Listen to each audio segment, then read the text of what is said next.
Europe 1, le grand direct des médias. C'est tout comme. Jean-Marc Morandini. Allez, Bastien Millot nous a rejoint. Bonjour Bastien. Bonjour, et justement, vous vous intéressez au magazine d'Harry Roselmack en immersion. Eh oui, mon cher Harry, à la tête de 2 émissions sur la chaîne, ce n'est pas dans 7 à 8 que vous avez décidé de nous parler des 5 à 7 tarifés, mais dans votre émission d'investigation, car ce soir, TF1 nous plonge donc en immersion dans le monde de la prostitution. Pour préparer ce reportage, vous avez fait ce qu'on peut appeler du micro-trottoir. Vous avez passé du temps à parler avec des prostituées, mais sans jamais vous y montrer complaisant avec les réseaux mafieux. Pour vous, Harry, pas question d'arroser le Mac. Pour mieux faire comprendre leur situation aux téléspectateurs, les prostituées ont décidé de parler au grand jour. Dans la profession, ça s'appelle sortir du bois. Elles ont accepté de se livrer face à face, sans artifice, sans tour de passe-passe pour raconter la passe. Certaines évoquent au micro la terreur des macros et d'autres glosent sur les maisons closes. Dans leurs témoignages, on découvre les dessous de la prostitution à Lyon, mais aussi à Paris. Le sexe tarifé à 2 pas de la Tour Eiffel ou des Champs-Élysées, ou comment dénicher une Roosevelt, avenue Franklin Roosevelt.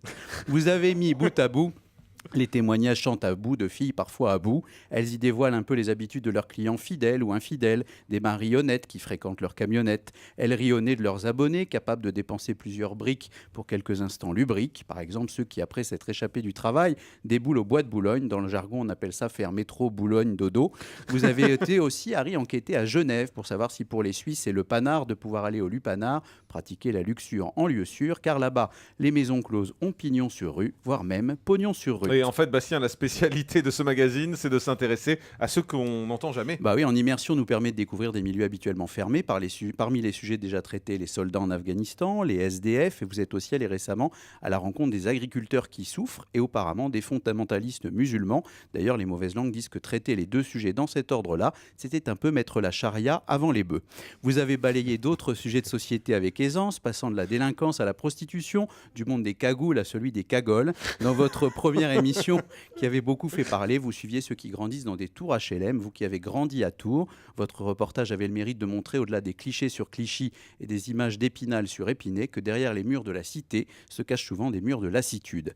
Pour vous consacrer davantage au reportage, vous avez même renoncé au JT. Vous clouez ainsi le bec à ceux qui ne vous pensaient pas cap d'un tel changement de cap. C'est vrai que pour vous qui aimez le terrain, présenter le journal était peut-être trop tranquille et qu'après nous avoir tant informés, vous avez voulu vous affirmer. Pourtant, certains disent que TF1 a juste mis Harry au vert pour mieux vous faire revenir un jour en titulaire. Et au final, Bastien, quel regard portez-vous sur cette émission ?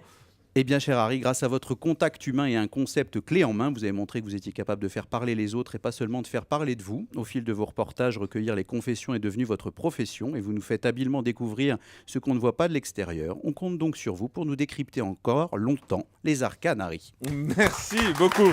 Bravo, Bastien Millot.